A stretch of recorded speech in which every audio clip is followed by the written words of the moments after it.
Welcome to Drinks in the Library, the only library where drinks aren't just allowed, they are required. I'm your librarian host, Gigi Howard, and each episode I'll be interviewing a guest about a much-loved book that we will be pairing with a drink for you to enjoy along with us or consider for your next book club meetup. As always, stay curious and support your local library. Set in a world where every person's soul exists outside their body in the form of an animal companion called a daemon, The Golden Compass follows a brave young girl named Lyra Bellicqua as she discovers a sinister plot involving kidnapped children. Lyra journeys from the halls of Jordan College to the frozen Arctic in search of answers to her questions about power, knowledge, and free will.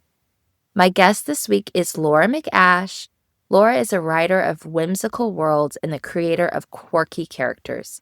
A library clerk by day, Laura is a neurodivergent nerd, passionate about diversity, inclusion, and representation. A collector of hobbies and interests, she is a lover of all animals and is always down for grabbing nudges with friends or snuggling with her cat Dinosaur. Don't miss her debut novel, Allison's Adventures in Time. All right, our drink this week is a Hungarian wine. This is a reference to a scene in the book where Lord Asriel, who's Lyra's uncle, is almost poisoned with a Hungarian white wine.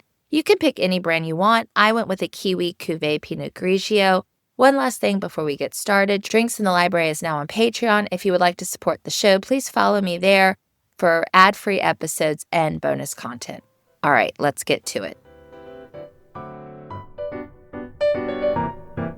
Okay, Laura, I'm so excited to be with you, and I think this is the third international episode I've done so far, so congrats on that. Thank you. I'm so happy to be here. Thank you for having me. Yeah, and so do you want to tell the listeners where you are? I am from Southern Ontario in Canada. So pretty much where I would say a whole lot of Canadians live in that little tiny corner that's surrounded by the Great Lakes. That is my corner of the planet. Oh, I bet it's so beautiful. It really is. And it how travel just even 2 hours one way or whatever, that the land changes so much. It's been shaped so much like millennia ago by a lot of glacier activity. And then there's also the Canadian Shield. So there's some beautiful rock cuts up north, and oh, it's gorgeous. We're very fortunate to live in such a beautiful place. Yeah.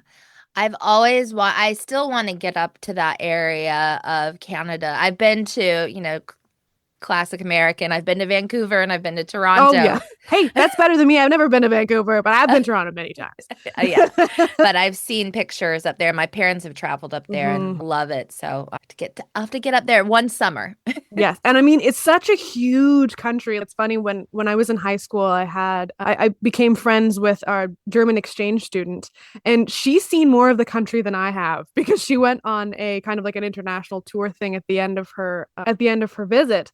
And I was like, girl, you have seen far more, because it's such a massive country like the States. Right. It covers so much ground, so many different areas, and it's just wow.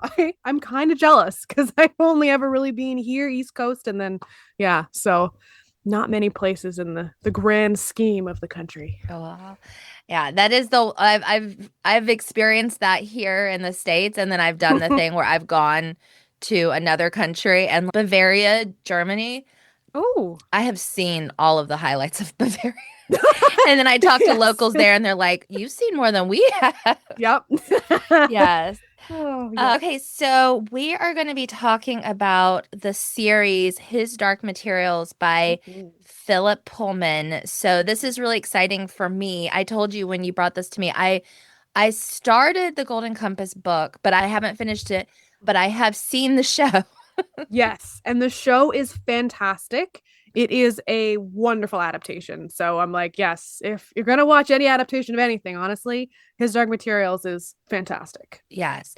Have they gotten to the third season of it yet? Yes, they have. Okay. Yes, yes. And I was kind of saving a lot of it to binge Uh-huh. because I knew that it's one of those things that once you get started watching, it's oh my gosh, I need to finish this right now. I So, and also I knew I wouldn't be able to stop because yeah, it's a great combo of a lot of different things from action and adventure to a lot of Mhm. heart and some science fiction in there. It's just, oh, it's a great ride.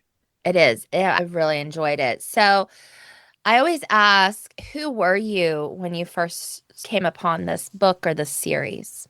I'm trying to think back honestly to like how old I was because for me a lot of me is determining, oh, how old was I? What was it that helps me place things in time. I think I was maybe 12 or 13. So this was back in 2007, 2008. I was a very passionate teen and in the respect that I was really hungry for good narratives and I was always on the hunt for my next literary escape. I often go through kind of like reading binges where I will honestly pick up, and I still am like this. I'll pick up anything and everything to read from the back of the cereal box to, I'd read the phone book if they still had them out. But I'm a big fan then and now of science fiction and fantasy. And I had actually seen the movie first before the 2007 movie first before I Yes. had watched it. And I was like, wow, this is a fantastic movie. And then I'm not exactly sure what pushed me over the edge to finally read the book, but I borrowed the copy from the library that I now work at, and the rest is history.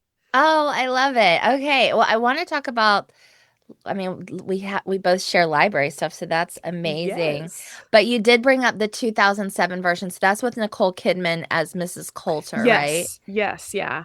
Yeah. And honestly, besides the fact that the ending is different, I honestly feel like it's a fairly good adaptation because I like some of the artistic direction that they took in terms of they really lean into the steampunk-esque side of it. And I think that was kind of my first introduction to steampunk, even though it's light steampunk, but I that was an appeal to me because I was like, oh, it's a world that's kind of like ours, but not. That's very mysterious. But yeah, it is it's got a stellar cast, and I really wish Dakota Blue Richards was in more things. She is the actress who played Lyra, and yeah, because she was very talented. I feel like she got the character for that Oh. adaptation. I really liked that because I've watched it since. The ending is different, and that's where a lot of fans are like, it's different. It's very different. When I read the book, I was like, oh yeah, that's yeah.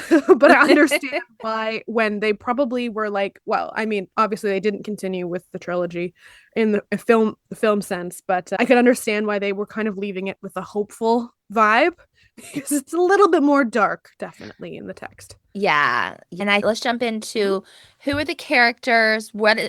This world is I'm interested to hear what you have to say because there's a lot to Mm. describe when you're jumping in Oh, here. it's wonderful. So the story mainly follows Lyra Blackwa.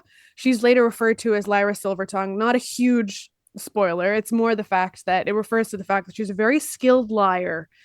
Basically, I like to see it as like, she's just a very skilled storyteller, and she uses that like she was able to use that to manipulate her environment to get away with things good and bad.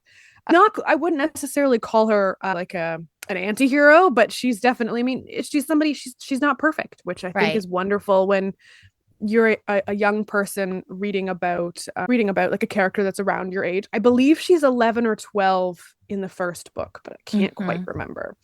uh, Yes. Later in the series, this isn't a huge spoiler, but another very, very prominent character that receives a lot of airtime, so to speak, is Will Perry. And they're just fabulous characters together. They bring out the best in each other. It's not always an easy ride for them, but their relationship is something that is very, very important to the later novels. And I just want to say that that's one thing I really, really, really enjoyed about the HBO adaptation of His Dark Materials is they put Will in the first season of the show.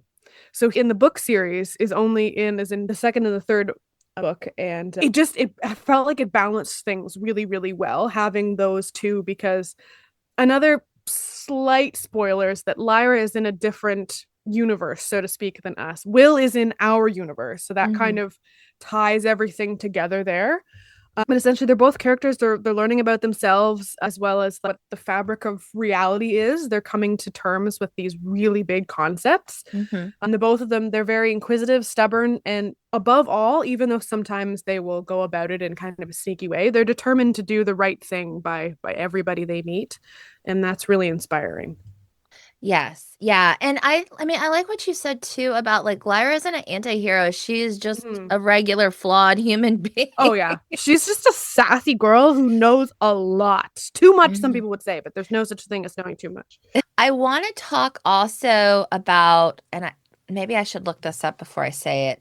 Maybe you can tell me and I'll edit this part. For sure. What's the t names of their creatures? What's that called? Oh, so yes, that's one of the major things that really drew me to the story originally is that in Lyra's universe, everyone's soul is manifested as an animal that walks along beside them. So Hmm. when they are young, their animal will change. Oftentimes they'll change between a few different animals that like with some characters you'll see the same kind of animal over and over again. They will have a rotation and I honestly think that that is a connection to certain personalities or whatever that are like reoccurring in characters. Hmm. But also, I think they also can adapt to the situation, which is great because if they're like running through something or whatever, you could be a little mouse and they can run along beside you. So what is referred to as it's their demon. It's not spelled Demon. It Yeah. is. I think I don't know if it's taken from Paradise Lost. I can't quite remember, but because Hmm. a lot of his dark materials is very much inspired by Paradise Lost. Yeah. But their souls are called demons, and then when they're adults, they settle as a particular animal, Hmm. and that usually says something about the character as well. So, oh, I love animals. So the concept of having your soul walking beside you and it's an animal is just phenomenal. I love that. I love that too. It's very kind of like you're familiar in kind of witchy Yes, stories. very much Yeah. so. Yes. Yeah. Have you thought about this? What your Damon would be? Oh, 100%. So I'm like low key obsessed with lemurs. Part Okay. of this actually was started by the fact that my mom pointed out to me once. She's like, "Hey, my initials are LEM," and she's like, "That's the first part of the word lemur," and she's like, "LEM, you are," and I was like, "I am." But lemurs are just fascinating creatures. There's many species. They're all endemic to Madagascar. Everybody's Hmm. probably thinking of King Julian right now, but he is an example of a very flamboyant cartoon ring-tailed lemur. Uh-huh. But yeah, I don't know if this is embarrassing or not, but I play a lot of Sims. So in The Okay. Sims 4, I have a character and I made a cat sim look like a lemur. And that's my vibe there, that I have my little lemur friend running around with me. It's cat, but that's just in the, in the nitty gritty, but it looks like a lemur, so that's what he is. Oh, amazing. Amazing. I wasn't sure if you were going to be ready, but you came. Oh, yeah, I've drawn images and stuff before. I don't consider myself a talented visual artist, but I do like to draw and do things like that. So I have a picture somewhere of a digital image that is of me with my imaginary lemur friend. But honestly, I love all lemurs. It's just for some reason I was like, oh, the stripes, man, the ring-tailed lemur is just really cool. But lemurs are just fascinating. They're not monkeys. Whenever somebody says, because they're primates, but they're not monkeys, and they're like, lemurs Mhm. are monkeys. No, they are Mhm. simians. They are different. Oh, yes, absolutely. Yeah, and I love that aspect of the story too. I love the aspect that you can't choose what you're, uh, Yes, that's so true. yeah, when you turn, when I guess it's sort of like when you go through puberty, your Yes, yes, and daemon it starts to touches on that a little settle. bit. Yes. Yeah, and you can't pick. And I think that would be so disheartening if you, It would be so. I think there was an interview or something with Philip Pullman, and they're like, "Well, what happens?" Or maybe this was in the book. I honestly can't remember. But there was a dress. What happens if your damon's like a dolphin and you don't live by the ocean? right. And I was like, "That's a real good question." And as someone who has a generalized anxiety disorder, that gives me a lot of anxiety, considering I don't live in that universe. But Yeah. it's oh my gosh, what would I do? I know.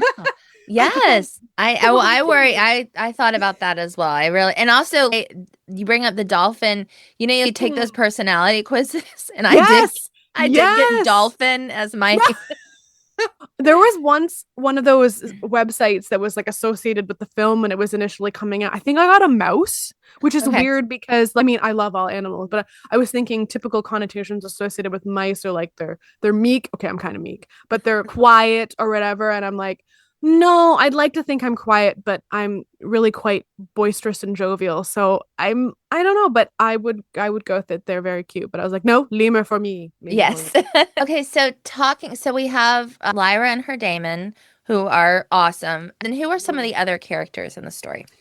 So predominantly in the first book, we have Lyra's uncle, who's sort of this mysterious rogue that he kind of abandons her in a way. So Mhm. she grows up at the University of Oxford because even though she's in a different universe, there are a lot of parallels. So Oxford Yeah. University does Is exist. is she at Jordan College Yes, she's at Jordan College specifically. Yes, so Okay. she's grown up there and she lives there. So Lord Asriel is her uncle, and that's kind of where the story, the Golden Compass kicks off. Is he comes and he's got a lot of valuable information to share with the scholars that are there, and some controversial stuff. But he's like, okay, people need to know this. Yeah. So he is a big part throughout the entire series as well as in the first book. Also, as Lyra starts to embark on her journey, she meets Mrs. Coulter, she's sort of she's perfect, but not in a catty way. She's very intimidating. And she's just someone literally every room she walks into, all eyes on her instantly. She is Mhm. a commanding figure, both in what she says and how she looks. And that's somebody is a fairly prominent character as well.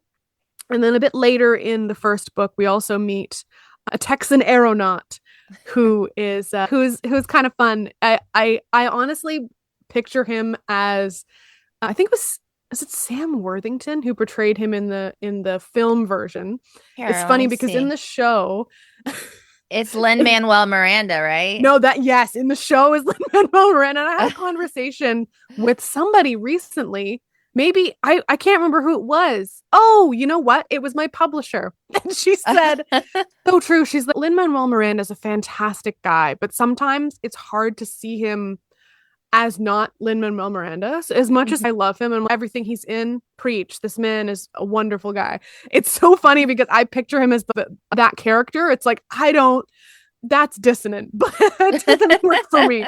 But yeah, that's kind of like a father figure in the film. And then around the time when we meet, that Texan aeronaut is Lee Scoresby. So around the time when we meet him, we meet an armored bear named York Burnison. It's pronounced differently in different. That's how I pronounce it, but I've seen and heard it pronounced differently in various adaptations. But Yeah. he is the armored bear that you will normally see on the cover of a Mhm. lot of the versions of the Golden Compass, and he's a talking bear, which is really cool. And Mhm. I'm not actually sure if all polar bears in this universe talk, but the ones that we run into in the story do.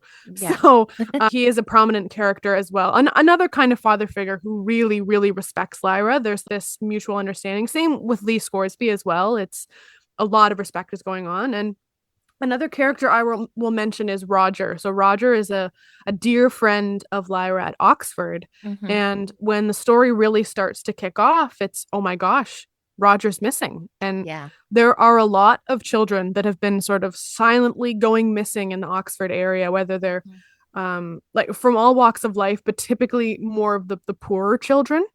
Mhm. Because they probably think, well, less of a stink, right? And it's like, oh Yeah. gosh, that's horrible. But children are going missing, and Roger's kind of like the final straw of, okay, we need to do something. We need to find out where these children are going.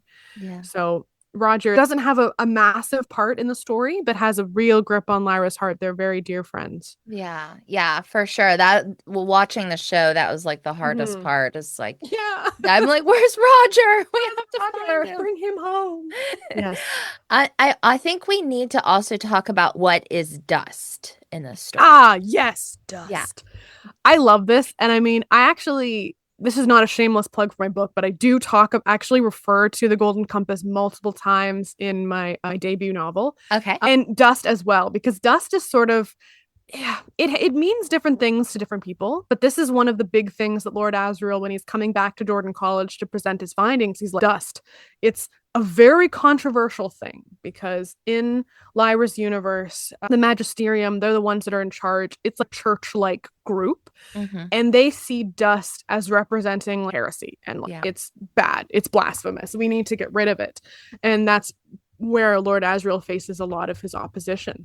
But dust is essentially, it's sort of described as kind of like the particles that exist between everything. So not quite like atoms or protons or Mhm. neutrons. Not quite like that, but it's sort of like this special essence. Mhm. It's complicated because I'm also thinking of since this trilogy has come out, there have been other tiny books that have been published by Philip Pullman. Kind of, they're sort of like short stories, but in more recent years, he's published an additional trilogy, the Book of Dust trilogy, and it sees dust in a different light. Mhm. And I'm not going to touch really on that trilogy because it even though he said they can be read concurrently with his Dark Materials, it's a very, very adult story. And also, I feel like it spoils some of his Dark Materials. So I won't touch on that. But Okay. Dust is sort of like this. It's not magic, but it's kind of like it feels like it's a magical particle, and it's like there's something going on here that Lord Asriel in particular is like, we need to investigate this. There's a lot that the Magisterium is keeping hidden from us, and we need to Yeah. find out more. Yeah. You just brought up Philip Pullman, and I think Yes, we yes. can go into this as little or as much as you want to, but Yes. the drama around the Mhm. story a little bit. Yes. What do you know about that? Yes. So Philip Pullman is a British author, and he's actually an alumni of Oxford University, which makes sense for him to set. I mean, Lyra's world is Oxford. Hmm. He's faced a lot of backlash over the years. Something that I haven't looked deeply into, but it's been so predominant that it's filtered through. I'm like, yeah, okay, this poor guy is getting lambasted Yeah. by this sort of like a religious attack. And he's basically his work's been deemed as very anti-Christian. Hmm. And I mean, I understand where people see that. Hmm. Um, but I don't I see myself as agnostic, and apparently he sees himself as agnostic as well. So, and I typically find that a lot of agnostic people, we're not anti-religious. Hmm. It's just sometimes we will see religious stories and an allegory more as story. So he really takes, and especially since it's so heavily influenced by Paradise Lost, Yeah. he which is not fan fiction of the Bible, but it is like an extrapolation of very dark outside of the Bible kind of side story. I'm But not sorry, fan I've fiction. never heard that before. That's amazing. Paradise Lost is fan Fan fiction fiction of the of the Bible. Bible. Yeah. I love that. So I think definitely for him on a personal level, there's probably a little bit of criticism because I don't actually know this for sure, but I think he has had kind of a tumultuous past Hmm. with a variety of things relating to that. So I feel like for him, it is a bit more personal in that respect. So I totally get it. I see where the backlash has merit, so to speak, but I don't think it's an outright attack on Christianity, but I do definitely see where people would take offense to it. Hmm. But I don't think it's an intentional attack against people, and it's more what it's more an attack of is authoritarianism Mm. and how sometimes how blind faith can be used to manipulate people Yeah. and how good names can be turned into bad names because of nefarious deeds that are happening behind the scenes that are using things. So I think that for me, that's more of what it's a criticism of. It's just through the lens of some Christian narratives. But yeah, but I get it. I see both sides. I'm on Yeah. his side, so to speak, in respect of like, not being super critical, but on the respect of I really, really enjoy the piece. But I do understand why some people would see kind of the surface level of it and be offended by it. It's like I Mhm. respectfully disagree, but I understand why you're offended. For sure. And I also think that a lot of the story is based on obviously the history of the Roman Catholic Church, but then like also Yes, just yeah, the grandioseness of it. And I think that is yes, honestly a compliment in the way that the church is just so huge. And I'm not Catholic, but I look at it with reverence because I'm like, these oh buildings yeah, that are so beautiful. They've been here for so long. mm-hmm. All of the ceremony around it. There's some you can't you can't make it up. Truth is stranger than fiction that we have Yeah, this it's pervasive, it's everywhere. And I right. mean, I honestly this will be like my slight sort of foray into religious speak. I don't want to be attacked. I think religion is a beautiful thing and Hmm. it's a unifying thing and it has the power to connect people and provide comfort. I what I struggle with is when it is used to divide people. That's what I have a large issue with because I think there are a lot of positive messages, but things can be twisted to benefit particular areas, and then people become disenfranchised. That's the part that I struggle with, and I think a lot of people would feel similarly, that it's like, why are we using this to attack somebody when it's honestly, the original text says that we should be supporting and loving people. So that, yeah. Right. So that's my little not controversial take, but that's my little religious thing where I kind of stand, that I do. It is pervasive. It can be used for incredible good, but it can also be used for incredible evil as well, which Yeah. is Yeah. sad. I just absolutely, and that's I think also what the book is touching on as Exactly. well. Talking about the vibe of the story, you brought up the short, Yes. not short. We have an area in Richmond called short pump, but you talked about steampunk, which are two different words. Steampunk. Yeah. It's not true steampunk in that it's not like there's not a lot of steam powered things. It's just that's kind of the vibe. It sort of feels Victorian, and it's probably because of where it's set. The setting kind of feels like very regal. There's ancient libraries and mysteries around every corner. There's the universe's greatest secrets are just like they're there if you look hard enough, kind of thing. So it's I don't think it's true steampunk, but that's kind of the vibe I kind of get. Not so much the stuff's powered by steam aspect of steampunk, but it's the kind of overall vibe. Yeah. And the vibe is very, at least in the beginning, is very heavily set around Oxford. Hmm. And actually, is what made me fall in love with the city. And I went to England for the very first time last year, Oh. and I've been wanting to do that forever. So Yeah. my partner and I, we were in London for a week, and we jam packed a whole bunch in there. And one of those things, I was like, day trip, we're going to Oxford. Hmm. This is important. Yeah. So obviously, it's a working university. You can't get into all these places, but to see the Bodleian Library and also the quote unquote towers the twin towers that potentially inspired J.R.R. Tolkien was just Oh. incredible. It's a wonderful, so the whole vibe of the university was a big draw for me as well. It's a beautiful place. The architecture is just phenomenal. Hmm. And not a spoiler, but there is a significance in the story to the botanical gardens, which are in Oxford, that are Uh-huh. right attached to the university's kind of spread out, but it's there. And there is significance that has to do with that garden. Mhm. And I was like, we're going there, and I said, babe, I am going to cry. So I have Oh. literally pictures of us in this particular setting in the botanic garden, where you can tell that I've been crying for like Oh. probably 10 minutes because I was just so emotional. And honestly, it's when I read this one passage in the book 15 some years ago, wept.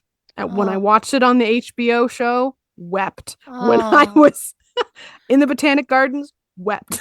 It's very emotionally close That's to me, and beautiful. being in that location was just like that's been one of my dreams. So that was yeah, just part of the Oxford vibe is I feel like it kind of lends to Victorian, even though it's an old universe, way pre Queen Victoria, but Yeah. that kind of vibe of the architecture, the mystery, Hmm. that sort of thing is very prevalent in the story. And also there's youthful adventure, of course, and that's Hmm. more of a character vibe, but it's like, oh, we're gonna go solve a mystery, we're Yes. gonna put things right, that sort of thing. So Yes. Yeah. I mean, Lyra is definitely the protagonist, at least in oh the, yes, yeah. it So, it is her story. She's not always the narrator, so to speak, but everything revolves around her, not in a self-centered way, but in a plot textural way. yeah, absolutely.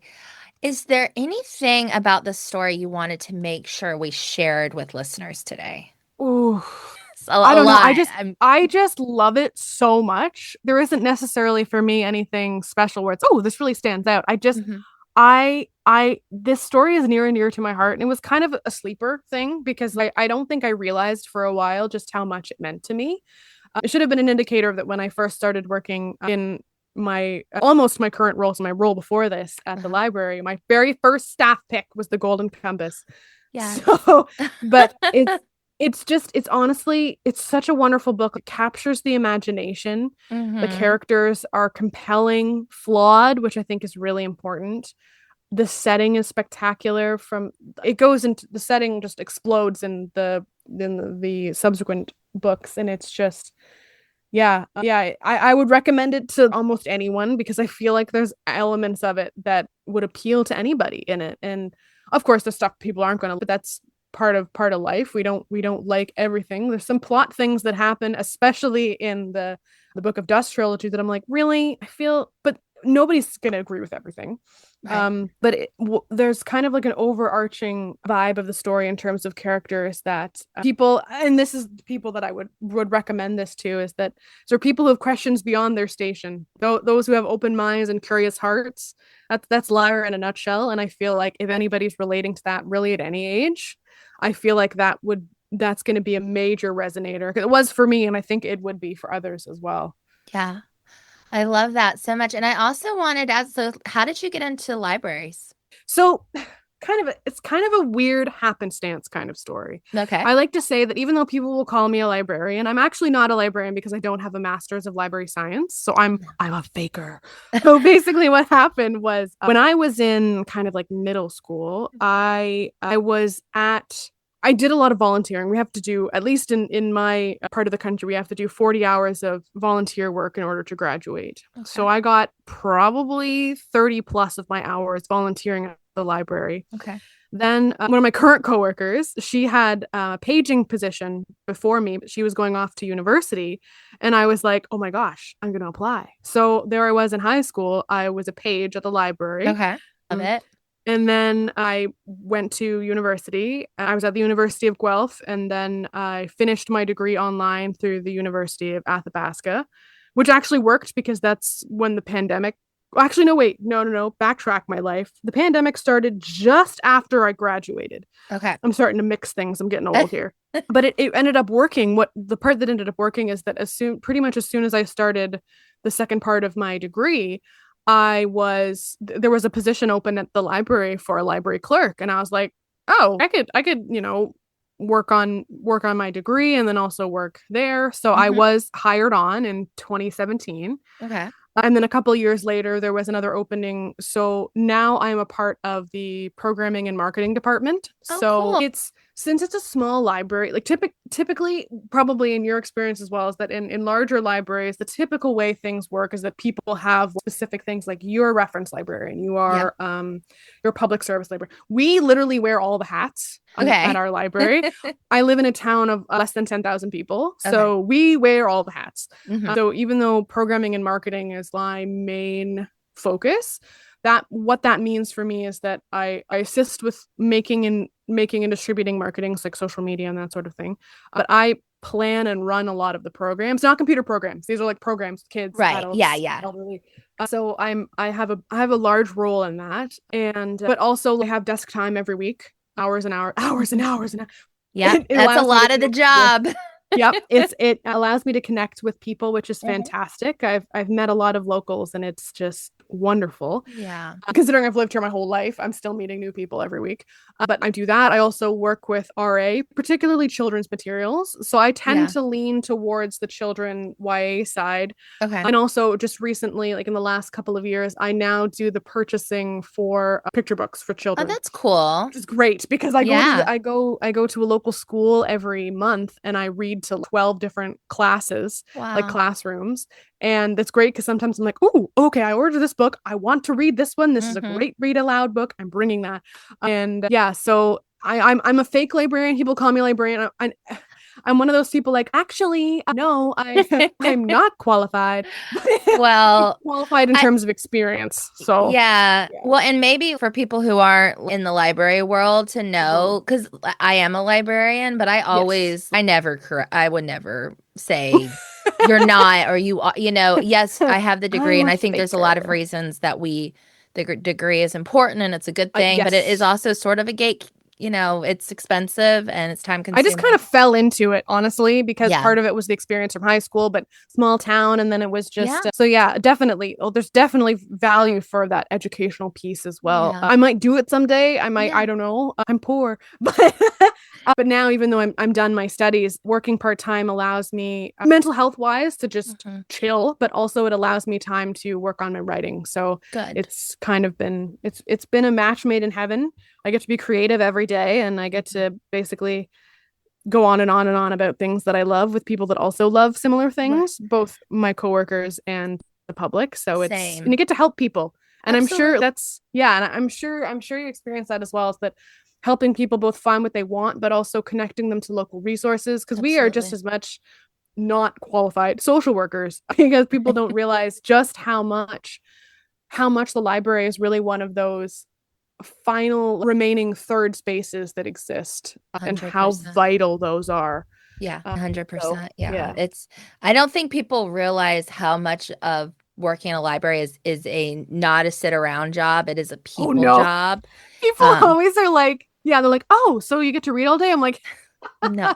I wish. I don't think I've ever read anything except for reading to children, but no, no, there's always something on Yeah. the go. Even when it's quiet, we're like busy at our desks Right. doing things. So and I wouldn't have it any other way. I can't be bored. I think I have undiagnosed ADHD, so I cannot be bored. I have to be doing 20 things at once. Yeah. So that would be not good. Yeah. No one would want to see grumpy bored Laura. Nobody wants that. Yeah. 100%. I want to talk about your book, but just real quick, we haven't brought up. Yes. So we're drinking the Hungarian wine is the drink Yes. today. Do you want to tell about the scene that it's Ooh. specifically Hungarian? I want to tell for the listener, hold on just a sec, the specific label. So Mhm. it's Kiwi Cuvée Pinot Grigio. So I Kiwi. I got it here in Virginia for 11.99, so that's pretty good. But Ooh, I anyhow, love that affordable. yes, it's affordable, but it's Hungarian. So why did we pick Hungarian wine? Yes. So, So I was when I was thinking about coming up with an idea, I was like, oh, as since I don't really drink myself, it's just uh-huh. I just don't. Mhm. Um, no, like religious or it's just a thing. I just don't do it. I don't know. I have hyper fixate on everything else. But so I was kind of like out of ideas, and my first idea was like, oh, put sparkles in it, like the edible sparkles, because it's kind of like the Uh-huh. dust. But then I sat there and realized, wait, Laura, in like the opening chapters, this really isn't that much of a spoiler. When Lord Asriel comes to speak at Jordan College, somebody tries to poison him with Tokay, which is I researched it, and it's a type of Hungarian wine. Somebody tries to poison him, but because Lyra was like hiding in the walls, she saw somebody spike the wine and was like, "Oh no, no, no, no, no, no, Uncle, do not drink that." And then she saves his life, obviously. So Yeah. he doesn't drink it, but it's like, oh, you can see there's espionage and dark things that are going on under the surface. Yeah. Yeah, and that was like the catalyst, so to speak, of the catalyst, but the wine served as a catalyst in the story of showing how things are stranger than they seem. Yes, absolutely. So I love it. So that's the drink we're pairing with our story today. And Mm. now I wanted to talk some about, you mentioned you have your debut, Allison's Adventures in Time, correct? Okay, so the book is still a relative baby. It was published January 27th of this year, and the publishing date was my publisher's idea, which I fell in love with instantly. It is the birth date of Lewis Carroll, who is the author of Alice Alice's, I gotta get this right because they're so close. Alice's Adventures in Wonderland, commonly referred to as Alice in Wonderland, as well as the rough sequel, the not rough as in terms of quality, but rough. It's a sequel of sorts. But people typically will combine Alice's Adventures in Wonderland with Through the Looking Glass and What Alice Found There. They'll usually combine that into Alice in Wonderland. So the Disney version is like a combination of those Yeah. two books loosely. So my story is a very, very, very, very loose retelling of Alice's adventures in time and Through the Looking Glass. So Allison's Adventures in Time. I get these titles mixed up so much because they're so close. That's my book. Allison's Adventures in Time is my book. So it is a Uh-huh. very, very loose retelling of those two books by Lewis Carroll. It follows Allison Mayhew. She's a 17-year-old girl, and the story is set in 2007 in Hampstead, which is like a component of the massive city that is London, England. And she is someone she's kind of at a crossroads in her life. She's a very unique person, and a lot of people around her are saying, hey, you've got to do this with your life. You've got to decide what you want. But of course, when you're a high schooler, that you have to make a lot of really big decisions when you're so young. And she's like me, she has a lot of different passions, and she's like, oh my gosh, I don't know what I want to do with my life. And instead of exploring, she's so terrified she's going to make a mistake that she can't come back from, that Mhm. she basically just sort of insulates herself and hides within her life and I'm just not going to make any decisions. Then I'm going to pause time. So she doesn't really, Okay. but that's kind of how she feels. And then, so that is the Alice character is Allison. I'm it's painfully obvious, but a lot of the character names are more they're more gentle references. And when I say it's a retelling of the of Lewis Carroll's work, it's more that the characters are inspired by a lot of those characters that are found in those stories. So like, you get a glimpse of the Mad Hatter. You get the White Rabbit is actually pretty prominent in Allison's Adventures in Time. But Okay. so essentially, that's setting the stage for our friend Allison here, and her curiosity accidentally leads her over 200 years into the future. Oh, wow. So, yeah, and she ends up at this institute called the Capella Institute for Archival Accuracy, which would be like a museum archivist's dream. Hmm. It's basically an institution that uses time travel to accurately document information in every category imaginable. So she ends up volunteering to help a group of people there take down the tyrannical leader that is currently running the institution, Okay. because they need information about both what she's doing wrong, she's very secretive, and Hmm. why. So it's sort of like a mystery of sorts that she has to go into. She's okay, I agree to go into the past of this character to research and create a case against why they need to be deposed from their role. So that is essentially the story in a nutshell. So it's science fiction, but what I like to call it is whimsical science fiction. So it's not hard sci-fi. It's like Doctor Who sci-fi, but with Okay. less confusing words. Okay. It's timey-wimey, you could say. But Okay. so I would say for fans of Doctor Who would love it, because I also was a major fan of Doctor Who. It's that kind of the timey-wimey stuff. It makes sense. Hmm. And it's not super complicated. It doesn't get into the nitty-gritty of how does this work. It's just okay, this is how it works, and these are how the characters are interacting with each other because of it, and Hmm. yada yada yada. So Okay. yeah. Awesome. Awesome. How long were you writing this book? This is the sort of sticky answer. It's technically 10 years. Okay. And that's because I first got the idea for it when I was at the University of Guelph, which is funny because the mascot for the University of Guelph is the Griffin. And as I was at the school, they put in this beautiful statue of a griffin on top of books, which is directly styled from the original artwork, John Tennell's artwork, I believe, from Alice's Adventures in Wonderland, which is just wonderful. That's not what Yes. inspired me, but just happened to be there. Uh, um, so when I say it's 10 years, it was probably more dedicated 5 years, but it was spread out over 10 mhm. years because it was something that I wrote a first draft and edited it to Kingdom Come, and it was terrible. It was trash. When I tell you it was garbage. So then I backburnered it for a long time. I gave up on the dream for a while. And then a few years passed. And then I was like, you know what? I'm going to rewrite this. These characters still live rent free in my head. I need to do something with them because this is going to, I can't take us to my grave. I want to share this story with people. So Yay. I got back into it. And then I did once it was somewhat polished, I did the thankless exercise of trying to find a literary agent, which Uh-huh. in days and times is extremely challenging Hmm. because I find that literary agents they're looking for very specific things. Well, that's wonderful because then they can champion you to the hilt when they've found something. If Hmm. you have something specific that's not what they're looking for, finding representation is extremely, extremely challenging. Yeah. Whether your book's good or not, I will say that. Yeah. So I dabbled in that a bit and was like, oh, I can't do this. So Yeah. then I looked in the realm of self-publishing, which a lot of people turn to. It's a totally different experience, Right. and some of it frankly scared the pants off of me because there's a Hmm. lot of math and I'm not a math person. Math is not it's not my friend. So that part was very frightening to me. So then flash forward to I think this was the tail end of 2024. Okay. I was just on Threads and I was like looking around, doom scrolling as one This does. is I was on Threads is I was like my on life. Threads. Yeah. Yep. Fellow friends, this is what I was doing. Anyway, Yeah.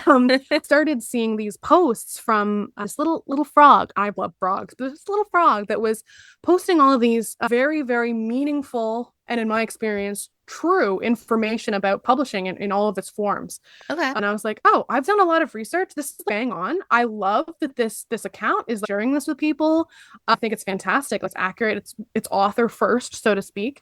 Mm-hmm. And then I realized that this account, it was Contrarian Publishing, and I was like, oh, this is really interesting. So I did some research, and I learned about it's a queer Asian owned publishing house Okay. that is basically a subsidized publishing in that it's, in my opinion, it's like the best of both worlds. It's what Mm-hmm. would also be considered hybrid publishing. So it's like you have the control over your work and the ownership of your work as if you were completely self-published, but Okay. you get editorial experience, a little bit of the marketing Okay. as if it was like a traditional publisher. So obviously nowhere compared to the big five, Right. because this company had just started in 2024 when I discovered it, quote unquote. I Yeah. wasn't even the first person. I'm like, they're adding more and more authors every year, and it's wonderful. But it Yeah. was just this diverse community of talented people that were really author first and about promoting voices that might get lost.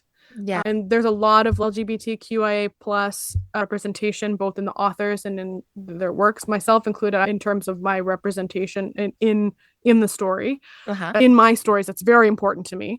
But it was just, I did some research into this company. I was like, this is fantastic. It literally is the best of both worlds, both types of publishing in this hybrid model. And Wow. I reached out, and then I was like, can we do this? And the process started with they won't just accept anybody, and that again doesn't mean your work is good or bad. And this is what we had this I had the call with my publisher slash editor. She was upfront and saying, hey, we might not be a good fit for you, you might not be a good fit for us. And I thought that was fantastic, because they're not just going to publish if something doesn't align with their views and their inclusivity. Then it's like, we suggest you go somewhere else. I was like, that's great, I love that, I love this vetting process. But then my publisher was like, you know what? I like this. I think we can do something with this. And I always call it polishing a turd. I always am very, very, very hard on myself. She reminds me, no, no, no, it's fine. But Yeah. I always, self-depreciation is my go-to. But yeah, so then that was where the big process of developmental editing and copy editing and everything took place in 2025. And then it was published formally on the 27th of January of 2026.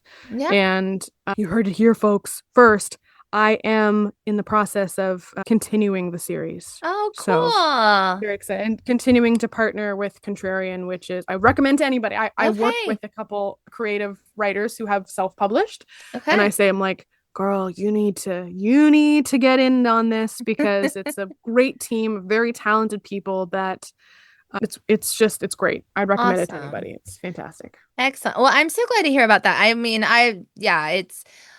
I've been in both the book world, right, for a long time, Mhm. but the podcast has really launched me into knowing a ton of authors, knowing some Mhm. publishers, like getting into the whole process of things, and it's Mhm. absolutely wild.